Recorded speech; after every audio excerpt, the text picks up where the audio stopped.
Alright, this is it at its 70 millimeters standard.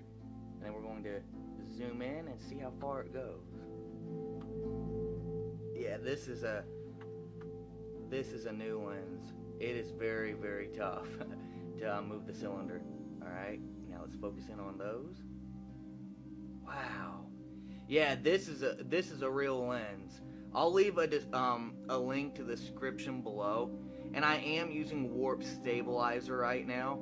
I had about medium shake. This is dubbed in after. Oh, look at that. It's starting to rain. That's cool. That's cool. It even picks up rain. Oh, well the rain's not there now. But when we focus in, there's the rain. Alright, and here's part 2 from a different angle. Let's focus on that chimney.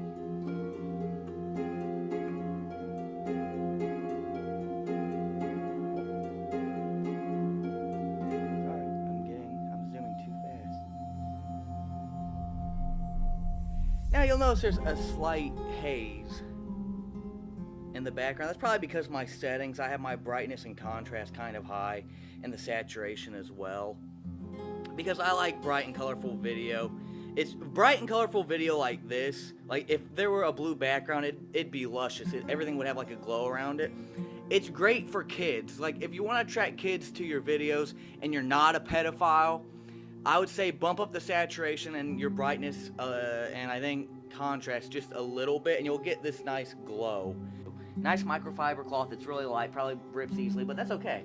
It also came with a cap holder so you don't lose your cap. I'll do more in depth on that later, because actually even I don't know what that's used for. I've never bought something like this. It's supposed to be brand new. They said they took it out of a kit and the people didn't want it, so they sold it back before they even opened it. Obviously it was $113. There we go, because the receipt, I just looked at it.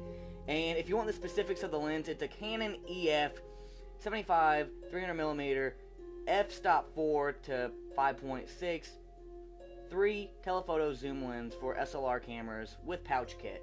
So it's a kit. There's all the specifics to it. And here's the pouch. I am so glad. I was so shocked that it came with a camera lens holding pouch. In the picture, it actually looked like the camera lens wouldn't fit in it, but now that I see it, it looks a lot bigger. So, I'm going to try and open this.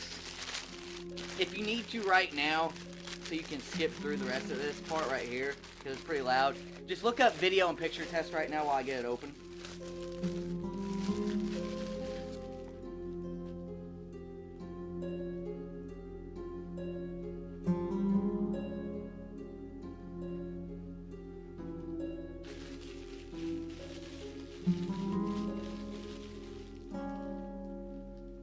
Alright, I got it. Here is the pouch. I'm going to try and get farther away. Well, no, I can't. There we go. This right here is the pouch. It looks like, well, I'm not going to say.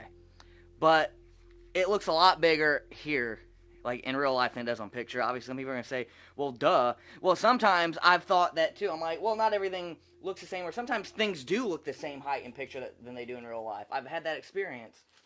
And oh, this one's a Vivitar. Now, people usually, this little thing, the supposed, I think it's the camera lens cap holder, at least that's what it said. This little thing is Vivitar. Now, a lot of people say Vivitar is usually low quality. Well, that is true, but I gotta say, their remotes, the wireless camera remotes, work perfectly on the Canon camera DSLR line, and I didn't think they would work because the freaking telephoto lens that I bought from them didn't work with the specifications what they say. Now here's the real prize right here. Here it is.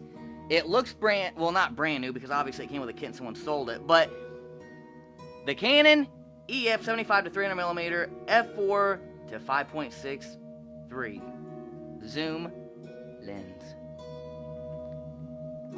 That's just, it's heavy. It is heavy. And you can put 58 millimeter 58mm lens filters on it. Sorry, I got choked up there. I'm just so excited. It's what it says. I wish I could zoom in, but I don't have enough light. And you can put lens hoods on it that are ET60. And camera bag holders, which are LP 1019. That's what can hold this, and bigger. Man, I love it. I've never bought a brand new lens. I've always had hand-me-downs.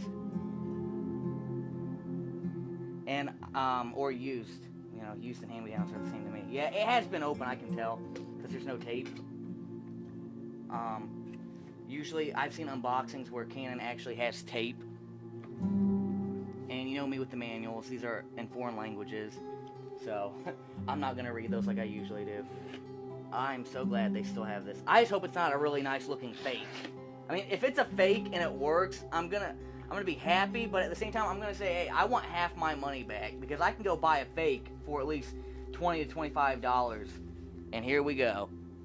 Here we go. It feels like a Canon. It feels like there are a few little scratches on it.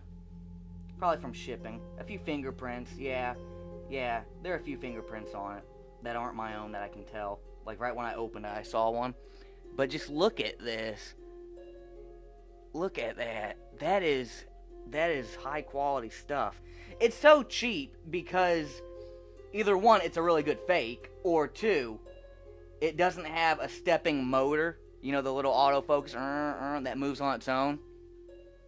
But I don't really care. I like doing stuff manually. I don't like autofocus anyway. Now, let's stretch this thing out. I've never used a Canon version. I've only used a Nikon, so that's how you... Oh, there we go. Oh, man. Oh, man. What band? This is it at full length. This is the BBC of lenses, if you all know what that means. It is the BBC of lenses. That's a full-on babe right there. Wow. Let's see if there's any scratch. Oh, there's some dust. There's some dust. I hope you can see it. It's very minuscule, though. So it has been opened probably by either them or the seller to make sure that it's a real lens. Maybe they even tried to verify it, too. Or just to make sure that they weren't buying a cracked lens that someone was like, I don't want this, I'm going to sell it to you, but I'm going to bust it up. Which happens. It's kind of like when the bank comes to... When the bank comes to take people's houses that are being foreclosed, what do a lot of people do? They freaking destroy it. Like, you're not going to take it from my happiness from me and expect to get it in fully functioning order. But yeah, this is a babe. I'm going to do a few tests with this. It's pretty dark outside. That's why, even with my light, my studio light, $60 studio light, it's not really bright because I've used it quite a few times. But yeah, this looks real. It looks legitimate. If you didn't know, it does have an autofocus, I guess. Autofocus and manual focus mode. But there's no motor. So if you want like a lens that has a motor and image stabilization, this does not have image stabilization. So either, I got a way around that. If a lens doesn't have image stabilization and it looks really, really shaky when you take video, or your pictures are super blurry, I don't really know how to fix pictures. I mean, I know how to use Photoshop, but there's only so much that Photoshop can do to fix blurry pictures. I mean, if you're a master, you can do anything on there. But I'm just going to say, if you have shaky video and you really, really need it, go on to Adobe After Effects. This is a surefire way. I've used it in some of my videos. Go on to Adobe After Effects and click the effect Warp Stabilizer. Tell us how we can improve. I know I sometimes go overboard with my explaining, but I want you guys to understand it. I want you to understand what it is, what it does, and why it's doing what it does. Anyway, you know, subscribing helps our channel to grow. We want to get a fan base. We appreciate everyone who continues watching our stuff. And we will be doing another The Walking Dead debate and or theory. Send us your theories. Send us your questions, what you think about what's going to happen on The Walking Dead, and we will make a review and debate over it. Thank you.